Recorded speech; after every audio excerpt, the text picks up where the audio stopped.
So welcome back guys to another SCPH replay cast, and this is the second replay casting session live on Twitch this year. I'm pretty excited, looking to make this a very regular thing to begin with. There's some music on, there we go. So we just have the little ambience in the background, but first things first, introducing our players. Here on the bottom right, we are gonna have the red Protoss, that is eXoDaSh, and his opponents. On the top left, gonna be on that blue Terran instead. It is gonna be the player known as WolfWaffen. WolfWaffen, what a great name. WolfWaffle, waffle time, something you can munch on. But WolfWaffen, it really sounds pretty German. You know, StarCraft can go anywhere and everywhere. Great name. I already like WolfWaffen. I know eXoDaSh a lot more sure, but WolfWaffen has gotten my heart with that naming convention. And this is going to be PvT on Simulacrum.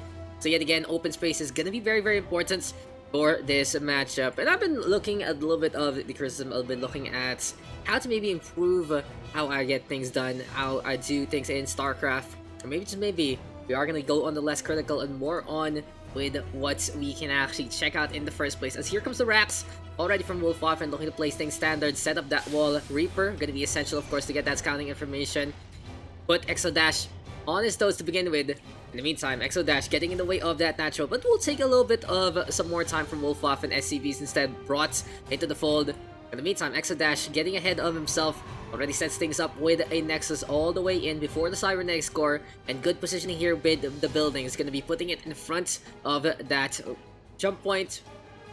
The thing about the newest maps of StarCraft truly is that there are notices on where the Reaper can jump on more urban tile sets. Like Simulacrum, you can see that there is the caution mark, maybe some burns, gonna be something that janitors don't want to clean up in the first place.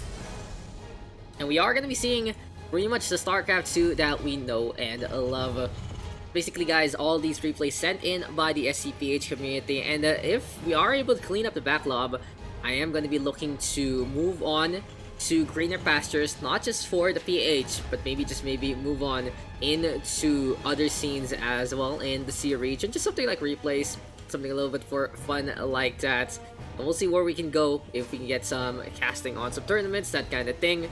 I heard that WESG has been cancelled because of the outbreak, so it's a little unfortunate there. Was looking for a potential opportunity, but you know, you gotta keep safe and make sure you're all safe and sound, guys. Anyway, second base being built here by WolfWaffen. Will play the defensive anchor. I'm gonna be onto that bunker. Knows he's a little behind in terms of that production. eXoDaSh has gotten the head start on that natural and can send in a potential force or two in this instance. In the meantime, it is gonna be the with the mind. WolfWaffen playing on the defensive end.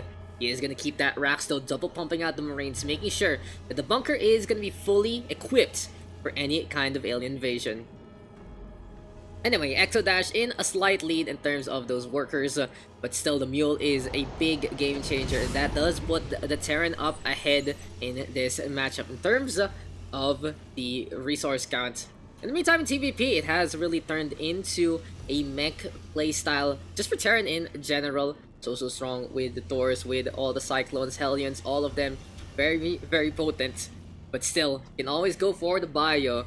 A well played bio-made army honestly can be so strong in the right hands, especially if your splits, your micro are completely on point, able to juggle the medevac energy as well as the HP of those infantry. Beyond that, mech has truly cemented itself as the safer pick. In the meantime, eXoDaSh gonna be starting things off with some Stalker, and this is a real eXoDaSh game, ladies and gentlemen. This is very specific for my friend right here, and eXoDaSh going with his all throughout career standard, rushing into those Blink Stalker. After that second, gonna be moving into some tech, played the micro game before getting the Immortal for support. And Blink Stalker, not a bad idea, because he saw that WolfWaffen wasn't really sending anything in. He doesn't need the Immortals to pack a punch on any kind of inputs, and getting that upgrade for the Blink Stalker can go a long way into this one. In the meantime, WolfWaffen actually building up a Raven in this scenario. Will look to try and get some anti-armor on. and he does have that second Rax, can potentially transition into a bio-based army. Will move the factory away. So yes, it is gonna be a bio composition here for our Blue Terran. Still though, eXoDaSh going for that third base, looking to just get as many resources as possible. In the meantime, WolfWaffen edging ahead in terms of that worker count army-wise as well, has a little bit of the lead. But it is really just going to be the Marines hunkered on and looking to protect themselves. Seems like WolfWaffen was looking for a potential drop or two, but the medevac taking a punch already thanks to those stalkers. In the meantime, the Reaper has been relegated to security duty, has gotten a kill probably on Probe that was just on its way back home. But it seems like it's going to be the Protoss hit squad coming our way. Looking for a third already, making sure that nothing's there. In the meantime, sees the Reaper, immediately tears him apart. And a solid effort there here from eXoDaSh, already taking so much map control away from WolfWaffen.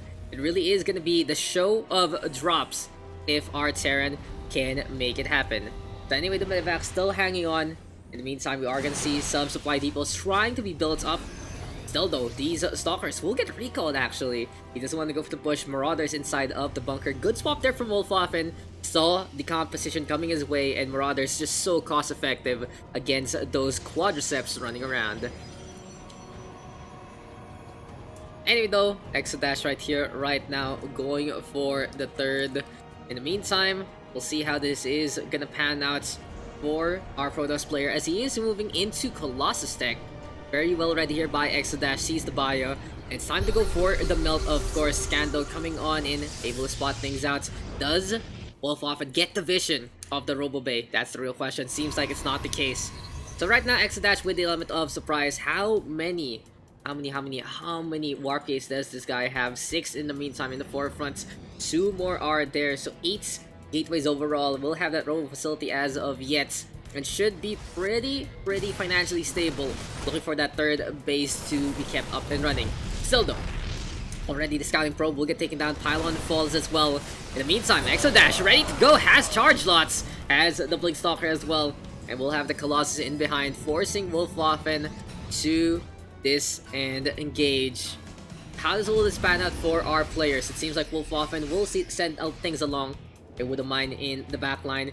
Can be pretty potent. We'll be rallying things over in that instance as well. Might be a two-prong attack actually here from WolfWaffen, because he is sending his forces on the center parts of eXoDash's line of coverage. And the Sphere of Influence here for our Protoss might be under duress, as probes now are getting taken down. Here we go, the bulk of the army though, getting the melt on into Colossi. Quite scary, with the mines still have gotten the drop. That is going to be pretty potent. Unfortunately, Drilling Claws are not a go, and this is going to be the revenge of the probes getting the takedown. Overall, eXoDaSh able to defend, sure, but WolfWaffen with a surgical strike to remember. Actually potent. Getting some probes there, slowing down the Protoss and his economy. Still though, eXoDaSh not really worse for where he will be looking to reinvest some money onto those probes, sure. But overall, in a still decent spot, has those Colossi in behind. WolfWaffen still going to en masse those bio, has really committed into this matchup already. +1 though coming our way for the armor, alongside the already established +1 infantry weaponry. In the meantime, good custom shells, so important for our Marauders. Gets that slow on in the first place. Beautiful drop right down, trying to assassinate that tech. Trial Council goes down, means he will have to rebuild to try and get either High Templar or Dark Templar. Still though, here comes the forces. Blink Stalker gets the snipe onto one, make that 2-minute backs. And eXoDaSh just remembering how to play the game that he knows and loves. He is double pumping up upgrades right here, right now. Robe does not need to get scouted because Colossi already seen. The Twilight Council will be rebuilt in this scenario. Anyway, here comes WolfWaffen right now, coming through to the center. Might be engagements in the middle of the map. He's still pumping out some infantry along the way. Vikings will be good supports. Make sure to get some free damage onto those Colossi. Anyway though, fourth base coming up here for eXoDaSh. And the thing about Simulacrum is first 3 bases here on your high ground, here onto the middle for the second and the third. Pretty easy to defend, but at fourth base, either here or on the north hand side, pretty difficult as you go on lower and lower. Still though, Marine hit squad trying to get into the backline. Charge lots are on it, looking to defend. Good background here from eXoDaSh, trying to get those probes on the way, but it's time to get the whole bulk of the army to back on out, forcing eXoDaSh to be out of position. WolfWaffen will like that small poke allows him to safely move into a third on the low ground. So it's a 4v3 scenario in terms of the basis. eXoDaSh still gonna be trying to keep up in that economy because of course the Terran can be ahead. And the thing about eXoDaSh, he didn't really saturate his third base supply block right now. Gonna need more pylons there. Very dangerous actually to have all these pylons on the expansion. If this goes down, that is gonna be supply blocked pretty heavily. But yeah, he's not using the assimilators here onto the Vespine, focusing heavily on more and more potentially of those zealots. And he is on catch-up mode, trying to get into the army. But WolfWaffen is not on a critical mass as of yet. Those Colossi can pretty much back a punch with that AoE damage. And guard the shield on those sentries, very, very essential to mitigate the shots from the small arms in the first place. But yeah, WolfWaffen is coming closer and closer to a point of attack. He's a lot of Vikings in behind, gonna be very, very potent to actually go for the assassination. In the meantime, eXoDaSh can go for a surgical strike. A warp on in with the warp prism, gonna be anyhow effective into that main. Anyway, though we haven't seen too much of the base of WolfWaffen, we are gonna have a Ghost Academy actually, can go for some nukes. Maybe EMP later on, because already we are seeing Ghosts in production. In the meantime, +2 here and now for eXoDaSh, looking to just bridge the gap of those upgrades. And here comes the scan, sees the army in position. Now WolfWaffen is very aware of how eXoDaSh is expanding towards. It's still not using those gases here for that third and even the fourth base. Gateways now being built yet again, and even a few full cannons just to make sure that it is going to be an easy time to defend. Anyway, though, scouting Marine, no harm if this gets lost. Does get a kill onto the probe. Zealot will look for revenge, and that is going to be a slice and dice action. The steps on the corpse of the Marine there, basically. Anyway, eXoDaSh decided to go for the attack. He does have a few things in position, especially that War Prism somewhere around the map. Seems like it might have gotten sniped down, actually. Anyway, though, yeah, he is going to be looking to rebuild that one. Very, very important for the Protoss to have that War Prism always ready in the back lines for these attacks. To keep the pressure on, to keep the numbers going. But right now, eXoDaSh will decide to go for it. Finds WolfWaffen, not really in position for this. Could have gotten to jump there. In the meantime, the Vikings are going to be going on the right-hand side here with the guard shells yet again. Beautiful anti-armor into the back line. But this is a little difficult here for WolfWaffen. He is by the ramp still, though. Numbers are in his advantage. The anti-armor was huge to get the connection on. And eXoDaSh forced to retreat. That's a little bit of the problem. Without that Warp Prism, you're not going to be able to keep the cycles going. Right now, though, WolfWaffen giving chase. He is going to try to get the catch-up with that Stimpap. Still, you want to play it safe. Get that top-up on with the Medivacs to begin with. In the meantime, and the Immortal, just get some Spar support here and now. Interesting, he's going for the Immortals instead of the Disruptors. Can actually get a good hit or two if WolfWaffen overstims. I digress. Seems like that's what he wants in his composition. Colossus, of course, can be a little vulnerable to the number of Vikings a while ago. But right now, here we go with eXoDaSh. Beautiful EMP, though, from WolfWaffen. Gets onto those Archons, and the blue balls will go down still. It's not really the biggest mass of them all. WolfWaffen losing out. And it seems like WolfWaffen just caught in that scenario that was eXoDaSh seeing that, hey, we basically have a same number of units, and mine are for sure better than yours, can actually get some better hits in the first place. But right now, WolfWaffen back in his lines. It's push-pull, defender's advantage really playing a huge role in this game. So anyway, it is really just a matter of who can reinforce. And there, eXoDaSh got the push, but might have overcommitted just a little bit to get that extra step on. As soon as he crossed this line, anything going past that could have fallen down, and seems like it was the case. Boundaries are very important, guys, for pretty much any social contact.